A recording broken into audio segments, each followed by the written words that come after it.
Parang gusto ko nang magpakamatay. Dahil sa muling pag-iwan sa akin ni Francine.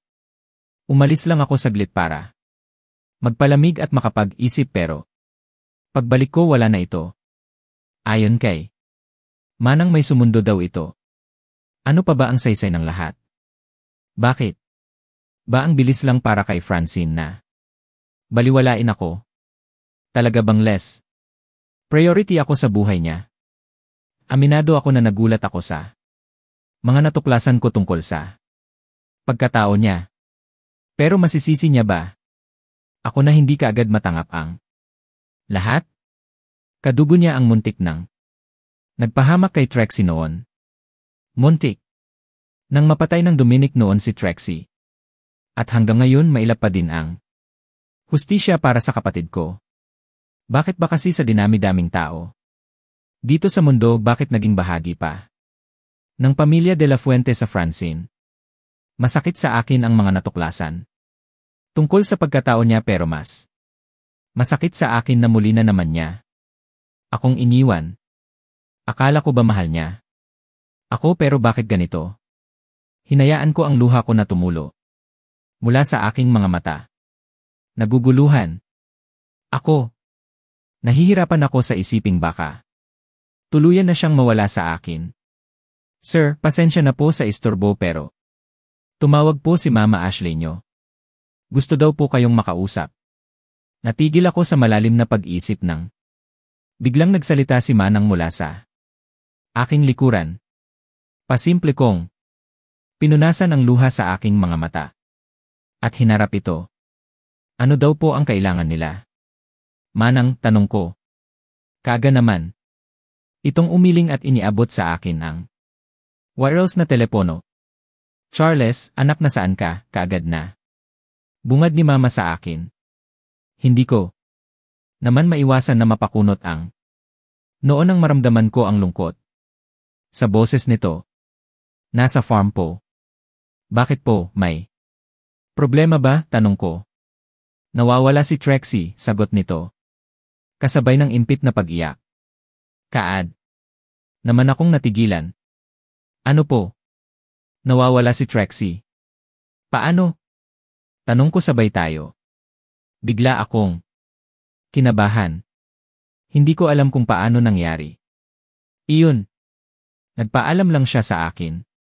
Kanina na-attend ng concert kasama ang mga kaibigan niya. Tumawag na lang sa amin ang kasama niya para ibalita na may dumukot daw kay Trixie. Umiiyak na sagot nito. Kaagad kung naikuyom ang aking kamao. Biglang ragasan ng matinding aalala sa puso ko para sa kapatid ko. Sino ang nangahas na dumukot sa kanya? Na-report na namin sa mga pulis ang tungkol dito. Charles anak, natatakot ako. Baka mapahamak ang kapatid mo. Wika pa nito. Ramdam ko ang takot. Sa boses ni Ma'am na siyang nagbigay sa akin ng galit. Ma, please, huminahon po kayo. Uwi na po ako ngayon. Hintayin nyo po ako, huwag kayong mag-alala. Tutulong ako sa paghahanap sa kanya. Sagot ko. Anak, maawa ka sa kapatid mo. Hanapin mo siya, pakiramdam ko. Anak, maawa ka sa kapatid mo. Hanapin mo siya, pakiramdam ko. Mababaliw ako sa sobrang pag-alala sa kanya. Hanapin niyo siya. Naghihinagpis na wika nito sa kabilang linya. Lalo akong nakaramdam ng galit.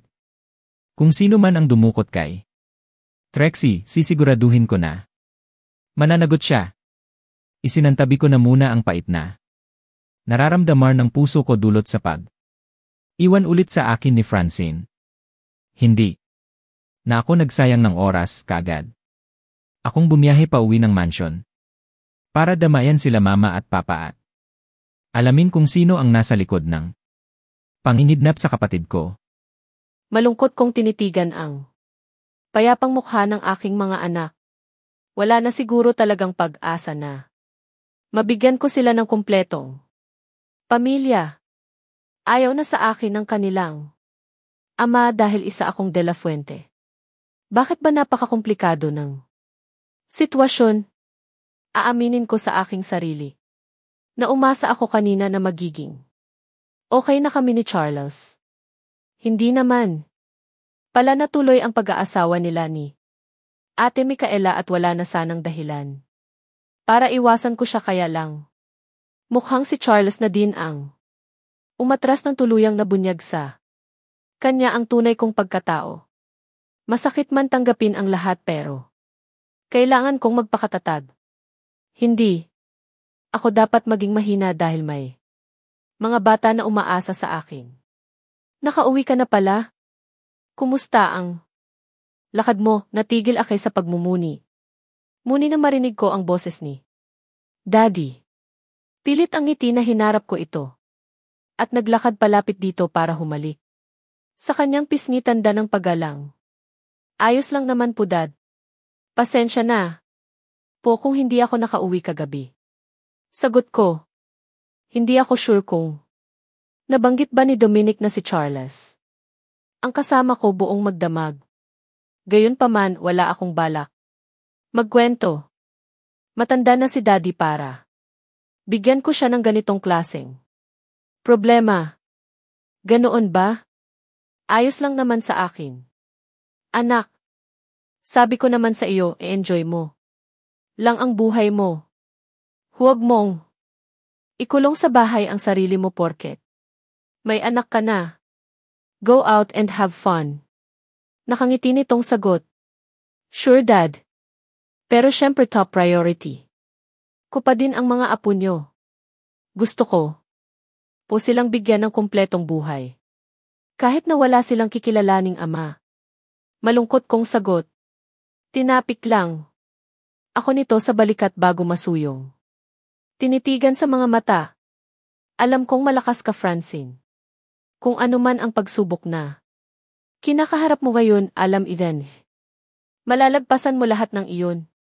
Nakangiti nitong sagot bago ako nito iniwan. Tulala naman akong napasunod ng tingin dito. Hindi man. Direktang nagtatanong sa akin si Daddy, alam kong aware ito sa mga nangyari sa akin. Nagtagal pa ako ng ilang oras sa loob ng nursery room bago ako nagpasyang bumalik ng aking kwarto. Gusto kong matulog ng mahimbing para makalimutan man lang kahit saglit lang ang sama ng damdamin na nararamdaman ko ngayon. Pakiramdam ko kasi biglang bumalik sa dati ang lahat.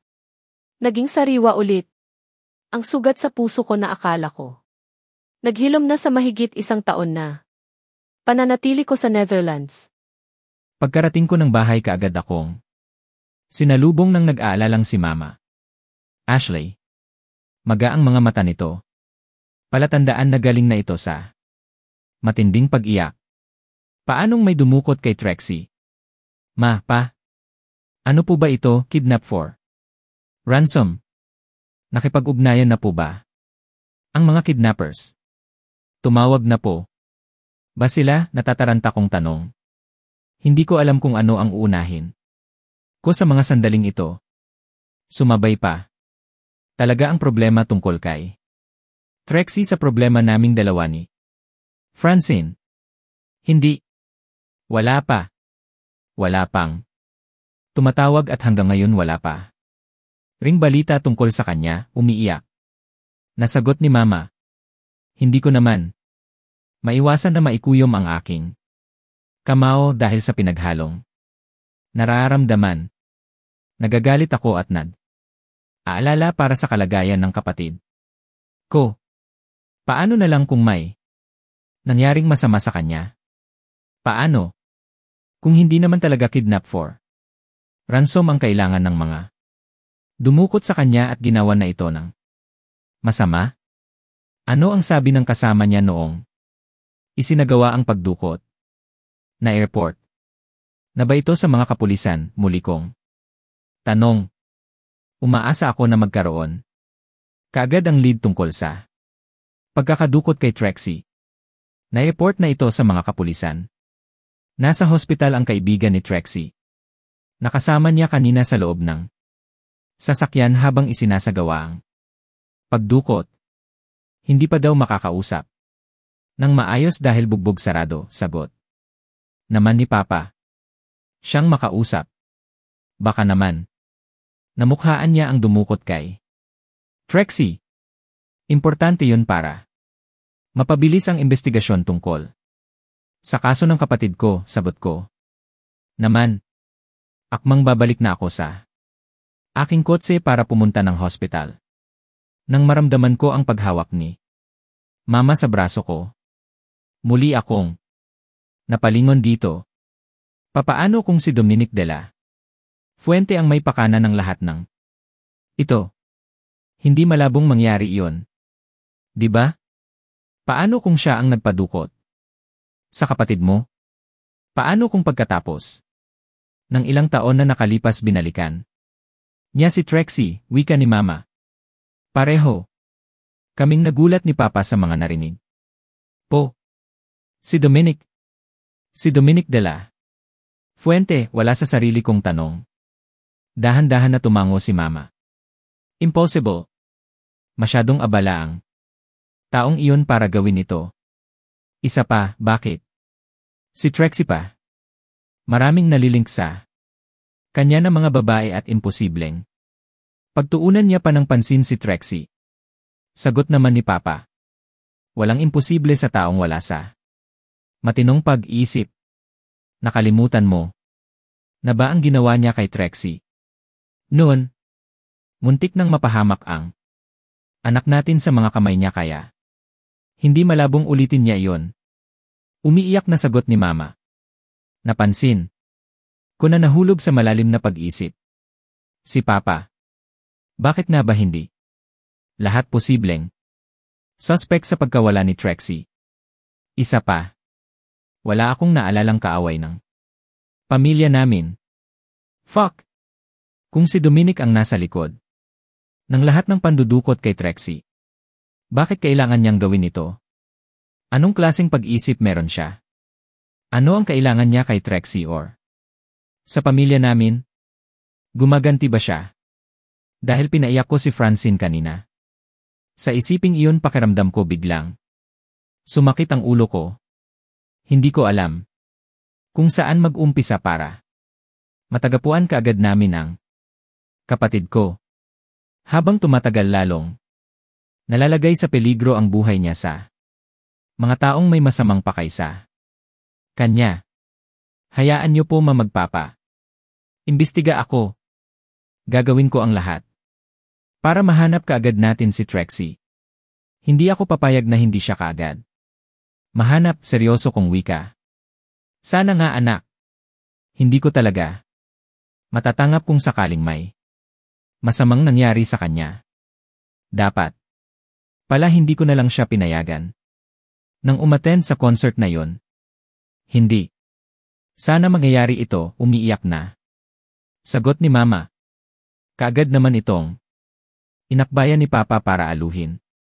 Tama na yan. Huwag mong sisihin ang sarili mo, Ash. Mahahanap din natin si Trixie kahit saang lupalop man ng mundo siya. Dinala ng kidnappers niya, sagot naman ni Papa. Baka sa boses nito ang tinitimping galit.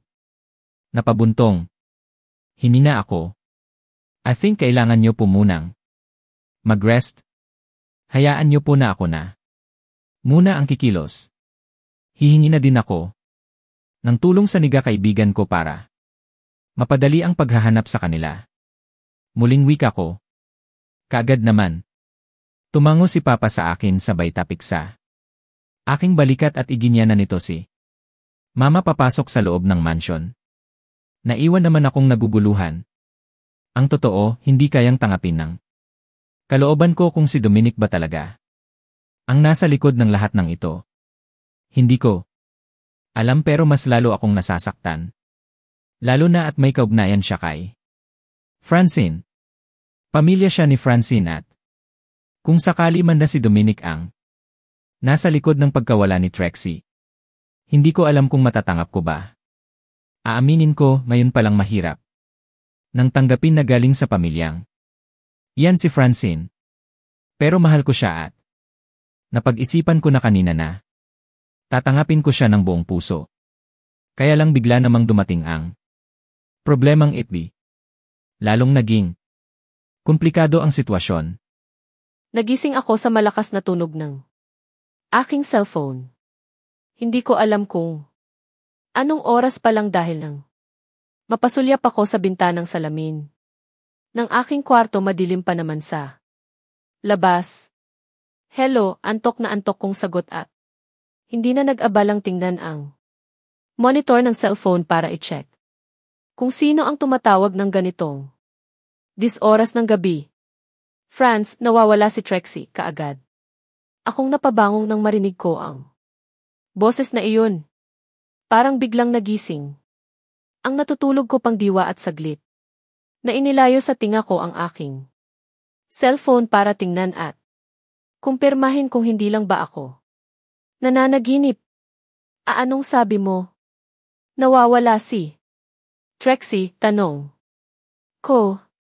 Hindi ko maiwasang makaramdam ng aalala.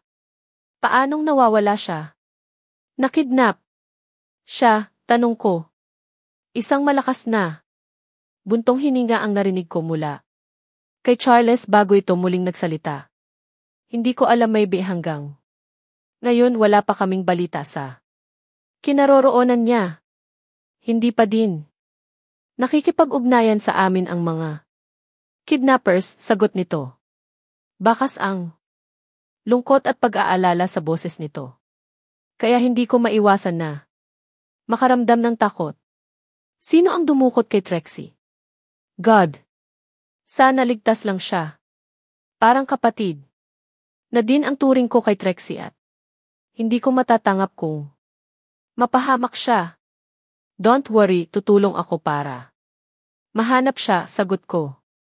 Katahimikan ang namagitan sa aming dalawa bago ito muling nagsalita. Francine, I am sorry to ask this pero gaano mo kakilala si Dominic? Gaano? Siya katino, narinig kong taong nito. Kaagad naman akong natigilan.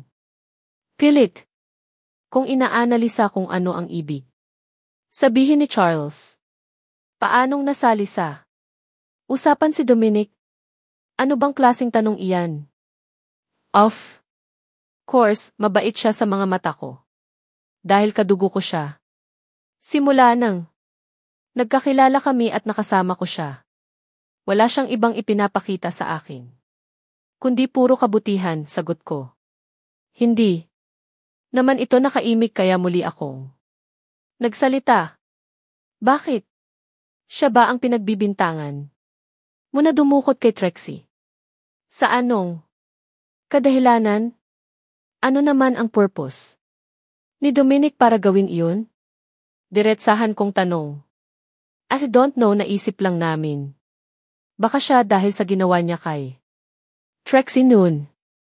Huwag mong kalimutan na siya nagdahilan kung bakit muntik nang mapahamak ang kapatid ko Franz. Kaya hindi mo maaalis sa akin na pagdudahan siya ngayon direktang sagot nito. So, isa pala siya sa mga suspect nyo. Wala akong magagawa kung isipan nyo siya ng masama. Isa kayo sa mga taong masama ang tingin sa pamilya ko. Wala na akong magagawa tungkol sa bagay na iyan. Pero isa lang ang nasisigurab ko, Charles, mabait na tao si Dominic.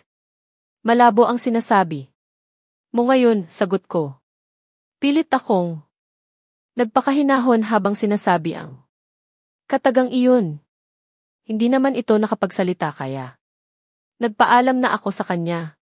Baka kung saan pa mapupunta ang usapan namin. At magtalo pa kami. Pamilya ko ang pinagbibintangan niya. At masakit para sa akin iyon. Imposibleng gagawa ng mga hakbang si Dominic na lalong makakasira sa pangalan ng pamilya namin. Isa pa, aware si Dominic na ang mga magulang ni Trixie ang nagpalaki sa akin. Kaya malabo talaga na siya ang nasa likod ng pagkawala ni Trixie. Muli akong nagising na masakit ang buo kong katawan. Masakit din ang ulo ko at pakiramdam ko tatrangkasuhin ako. Inilibot ko pa ang tingin ko sa buong paligid para hanapin kung kasama ko pa ba dito sa kwarto si Dominic. Nang mapansin ko na wala ito, kaagad akong bumago ng kama at paika-ikang naglakad patungo sa pintuan. Pinihit ang seradura para lang madismaya nang malaman ko na naka-lock pala iyon. Hindi ko maiwasan na mapaluha dahil sa frustrations na nararamdaman ng puso ko. Dagdagan pa ng pananakit ng buo kong katawan, partikular na sa aking pagkababae. Mukhang seryoso talaga si Dominic sa banta niya sa akin na hindi ako makakatakas sa mga kamay niya. Umiiyak ako na inilibot ko ang tingin sa paligid. Malaki naman ang kwarto, kaya lang tanging kama at malaking telebisyon at isang maliit na mesa lang ang meron dito sa loob. Wala din akong cellphone para sana makontak sila mama at papa. Para sana makahingi ng tulong sa kanila. Kahit masakit ang buo kong katawan, nagpa siya akong libutin ang buong paligid.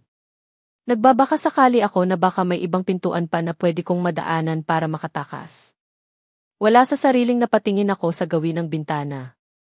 Kaagad akong lumapit doon at hinawi ang makapal ng kurtina para lang madismaya ulit dahil may makakapal na grills ang nakaharang doon. Isa pa, nasa mataas na bahagi ako ng bahay at kahit na nakabukas pa ang bintana, malabo din na makalabas ako dito na hindi ako mapapahamak. Lalo akong nakaramdam ng panghihina ng kalooban. Naglakad ako pabalik ng kama at pabaluktot akong nahiga habang umiiyak. Hindi ko na alam ang gagawin ko. Hindi ko alam kung makakatagal pa ba ako sa lugar na ito. Imabuso na ni Dominic ang pagkababae ko. Natatakot ako sa isiping baka mabuntis niya ako.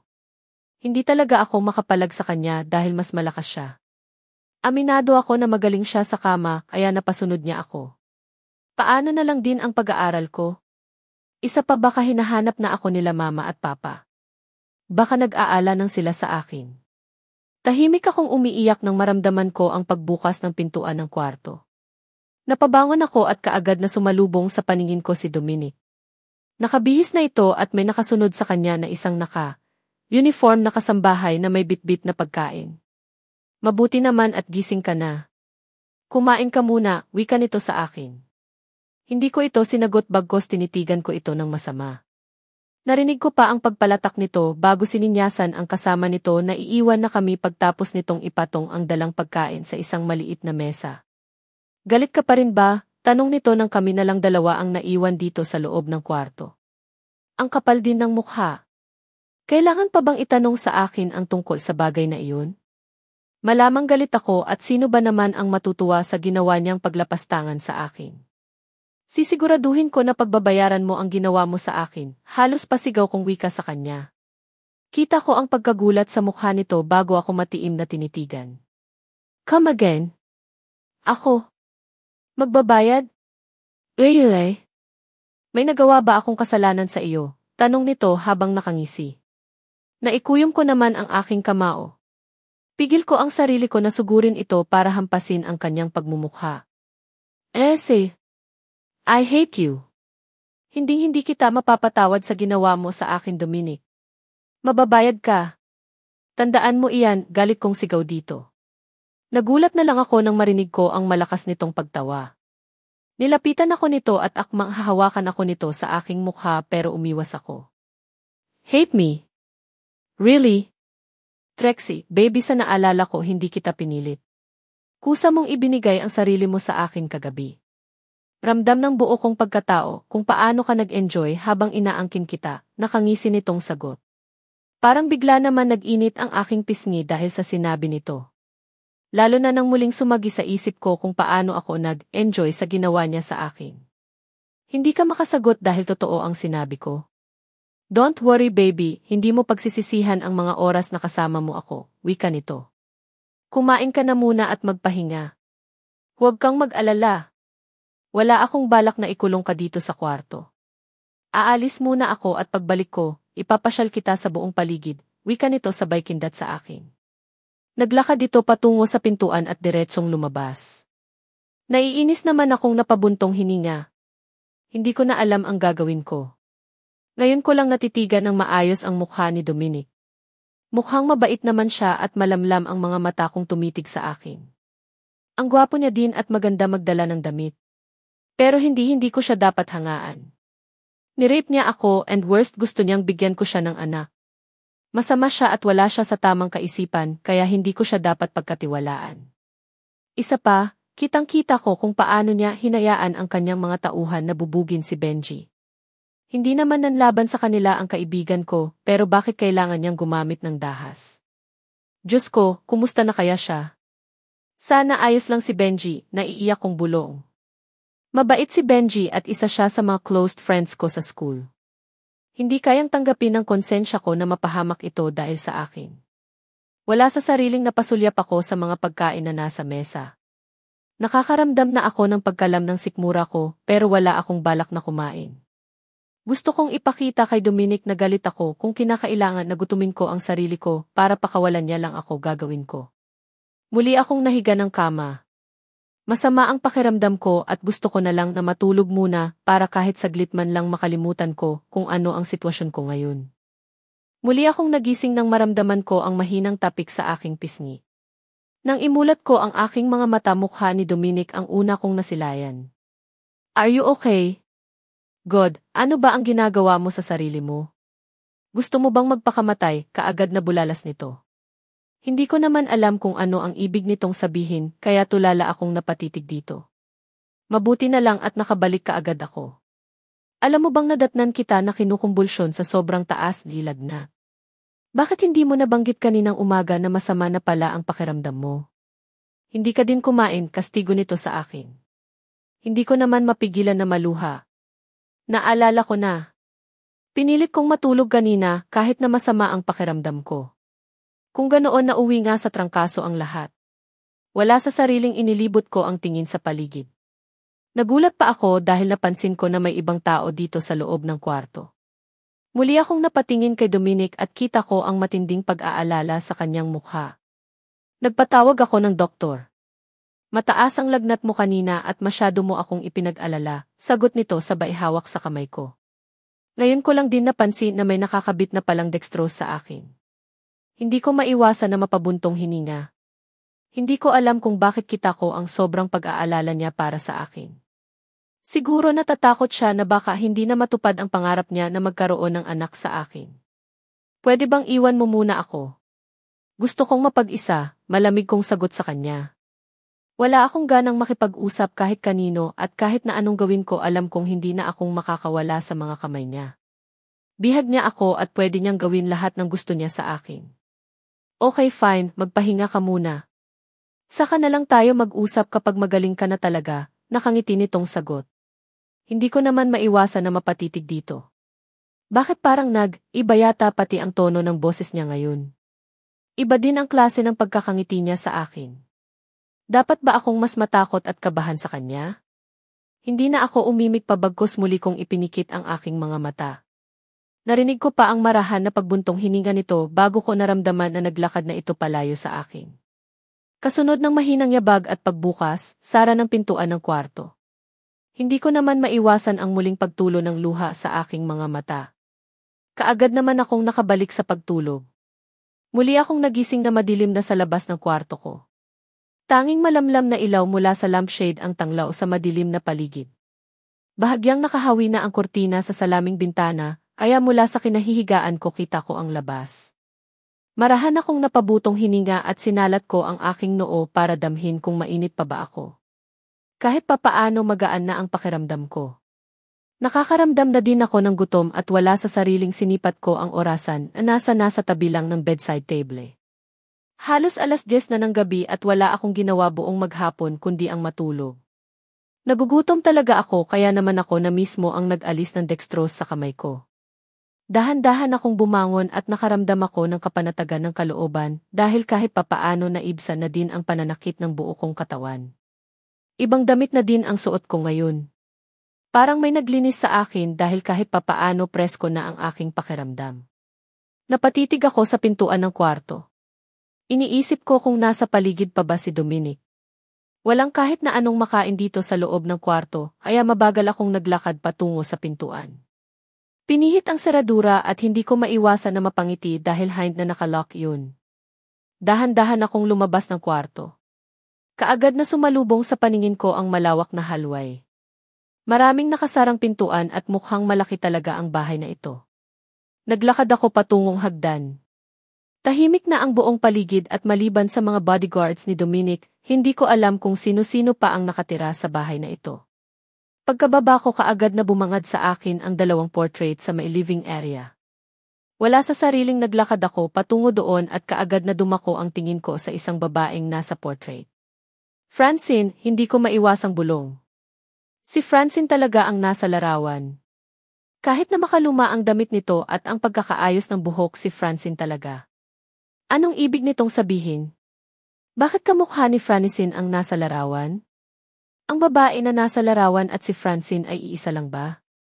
Pakiramdam ko biglang sumakit ang ulo ko sa natuklasan. Napakalaking coincidence naman kung ganoon. Muli kong sinipat ang larawan. Napakunot ang noo ko nang mapansin ko na sa ibabang bahagi ng larawan ay may nakasulat. Doña Faustina de la Fuente, malakas kong bigkas.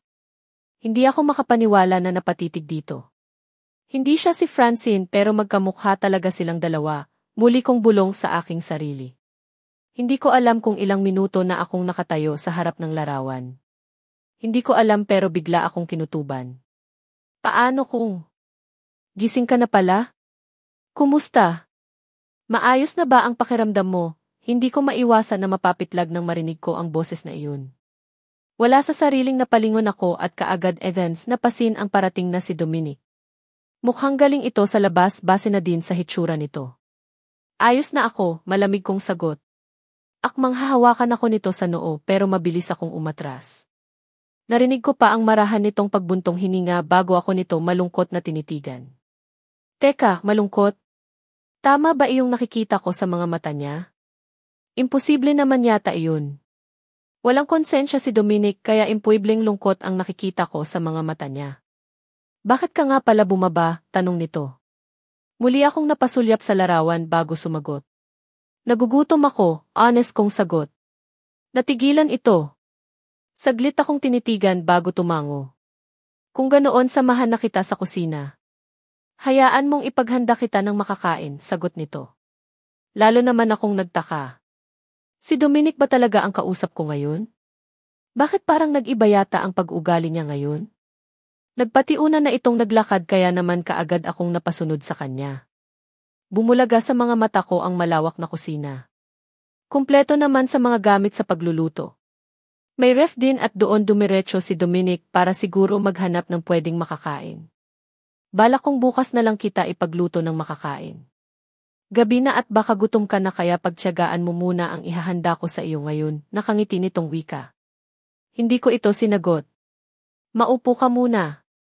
Sandali lang ito, muling wika nito. Tumango ako at kaagad na naupo sa tapat ng mesa. Tahimik kong pinapanood si Dominic sa pagluluto. Hindi ako makapaniwala sa kanyang ginagawa. Talaga bang marunong siyang magluto? Sa mga kilos niya ngayon mukhang expert siya pagdating sa kusina. Anong pa bang mga positive side ng isang Dominic de la Fuente na dapat kong malaman? Hindi ko akalain na expert pala pagdating sa kusina ang isang Dominic de la Fuente. Bad boy image ito kaya naman hindi ko maiwasan na magulat. Here, kumain ka na para makabalik ka sa pagtulog mo. Nakangiti nitong wika sa bailapag sa harap ko ang iniluto nitong pagkain. Spam at eggs with rice lang naman pero maganda ang pagkakaprito. Thank you, mahina kong sagot sa kanya bago ko hinawakan ang kutsara at tinidor. Simula nang dinukot niya ako, hindi pa nalalagyan ng laman ng kahit na anong pagkain ang sikmura ko, kaya gutom talaga ako ngayon. Wala nang hiya-hiya, kaagad kong nilantakan ang mga pagkain na nasa harap ko. Tahimik lang naman itong nanonood sa akin, habang may ngiti na nakaguhit sa labi nito. Halos paubos na ang pagkain sa pinggan nang muli itong nagsalita. Pasensya ka na kung nalipasan ka ng gutom. Hayaan mo, simula ngayon hahayaan na kitang makapag-ikot sa buong paligid para naman hindi ka ma-bored, wika nito. Hindi ko naman maiwasan na mapatitig dito. Bakit mo ba ito ginagawa? Bakit kailangan mo itong gawin sa akin? Tanong ko sa kanya. Saglit itong natigilan bago nag-iwas ng tingin sa akin. As don't know, hindi ko din alam basta isa lang ang gusto ko Trixie, gusto kong ikaw ang magiging ina ng mga anak ko, wala nang iba kundi ikaw lang. Seryoso nitong sagot. Bakit ako? Maraming babae dyan na willing kang bigyan ng anak kung gusto mo, pero bakit ako? Sagot ko. Sa hindi malamang dahilan biglang nawala ang takot na nararamdaman ko para sa kanya. Ngayong nasa magandang mood siya, gusto kong malaman ang lahat-lahat. Gusto kong iparamdam sa kanya na hindi makatarungan ang ginawa niya sa akin. Sorry, ubusin mo na muna ang pagkain mo. Mag-usap na lang ulit tayo kapag maayos na talaga ang kalagayan mo, sagot nito sabay tayo. Naglakad ito palabas ng dining area, kaya naman nasundan ko na lang ito ng tingin. Hindi ko naman mapigilan ang muling pagpatak ng luha sa aking mga mata. Miss na miss ko na sila mama at papa. Sana magbago ang isip ni Dominic at palayain niya na ako. Ayaw kong makulong sa lugar na ito. Ayaw ko din mahinto sa pag-aaral ko. Pagkatapos kong kumain, hinugasan ko muna ang mga pinggan at baso na ginamit ko bago ako nagpasyang maglakad-lakad sa paligid. Mukhang pinagkagastusan ang bahay na ito. Alagang-alaga din sa linis dahil wala akong nakita na kahit na isang alikabok sa paligid. Siguro marami ang nagmemaintain ng kalinisan sa paligid. Elegante at puro mamahaling gamit ang mga nakadisplay sa buong paligid. Chandelier pa lang alam kong hindi na biro ang halaga. Kahit papaano maswerte pa rin ako. Malayo ang sitwasyon ko ngayon kumpara sa ibang mga nakidnap na napapanood ko sa mga drama sa television na dinadala sa maruming warehouse at itinatali. Samantalang ako dinala niya sa mamahaling bahay at malaya na daw akong makalabas ng kwarto kapag gustuhin ko. Sana nga lumambot na ang puso niya. Sana nga ang kasunod nito ay ang pagpapalaya niya sa akin. Galit ako sa ginawa niya sa akin. Pero ano pa nga ba ang magagawa ko? Nangyari na ang lahat at kahit na maglupasay pa ako, hindi na maibabalik pa kung anuman ang nakuha sa akin ni Dominic. Hindi ko naramdam ang presensya ni Dominic sa buong paligid kaya naman nagpa siya akong naglakad papuntang pintuan palabas ng bahay. Wala lang gusto kong magpababa ng kinain bago matulog. Feeling ko, hindi din naman ako makakatulog kaagad dahil maghapon na akong tulog kanina. Kaagad na sumalubong sa paningin ko ang bilog na buwan sa kalangitan pagkalabas ko pa lang ng bahay. Sobrang tahimik ng buong paligid pala, tandaan na tulog na ang lahat. Nagpapalinga-linga akong naglakad palabas ng bahay. God! Ito na siguro ang chance na makakatakas ako. Ituro niyo po sa akin kung saan ako pwedeng dumaan. Bulong ko pa sa sarili ko at mabilis na tumakbo papuntang gate.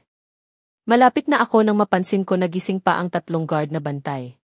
Kaagad akong napaatras at umikot sa buong paligid. Malawak ang bakuran ng bahay. Ang taas din ng pader at hindi ko kayang akyatin iyon.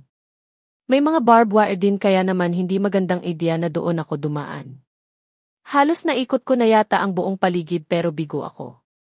Wala talagang ibang madaanan kundi ang gate lang kung saan may mga bantay. Malabo talagang makatakas ako. Hingal na hingal akong napaupo sa Bermuda grass. Hindi ko maiwasan ang muling pagtulo ng luha sa aking mga mata. Siguro nga, dito na ako mamatay sa lugar na ito. Hindi ako makakaalis hanggang walang pahintulot ni Dominic. What are you doing here? Napapitlag pa ako nang marinig ako ang boses na iyon. Pasimple kong pinunasan ang luha sa aking mga mata bago dahan akong tumayo at hinarap ito, si Dominic. Kung sasabihin ko sa iyo na naghahanap ako ng paraan na makatakas, magagalit ka ba? Tanong ko. Blanko ang ekspresyon ng mukha na tinitigan ako. Tatakas ka? Ayaw mo dito. Kahit na gusto na kitang bigyan ng kalayaan na maikot ang buong paligid, gusto mo pa din akong iiwan, tanong nito. Nagulat naman ako. Ano ang ibig nitong sabihin? This is in my house, Trixie. Alam mo bang ikaw pa lang ang kauna-unahang babae na dinala ko dito? Kahit si Francine, hindi pa nakakapunta dito, sagot nito. Lalo akong nagulat nang marinig ko ang pangalan na binanggit nito. Anong sabi mo? Si Francine. Si Francine Sebastian, naguguluhan kong tanong. Mataman muna ako nitong tinitigan bago sinagot. Gaano ba kasama ang tingin mo sa akin, Trixie? Bakit hindi mo kayang manatili sa tabi ko? Imbes na sagutin ang tanong ko, ibang kataga ang lumabas sa bibig nito. Kaagad naman akong napailing. Sabihin mo sa akin, ang Francine ba na tinutukoy mo ay ang Francine na kilala ko? Tanong ko. Halos madurog ang puso ko nang makita ko na dahan itong tumango. Kamag-anak ko siya. Anak siya ng lolo ko, sagot nito. Parang isang malakas na bomba na biglang sumabog sa balintataw ko ang narinig ko sa kanya. Hindi ako makapaniwala. Dugong de la Fuente si Francine. Kaya baka mukha niya ang portrait na nasa living area. Isa siyang De La Fuente at kadugo niya ang lumapastangan sa pagkababae ko. Hindi ko maiwasan ang muling pagtulo ng luha sa aking mga mata. Hindi ko akalain na ang isang taong malapit sa puso ko ay kadugo pala ng taong dumukot sa akin. Bakit ba ang liit ng mundo?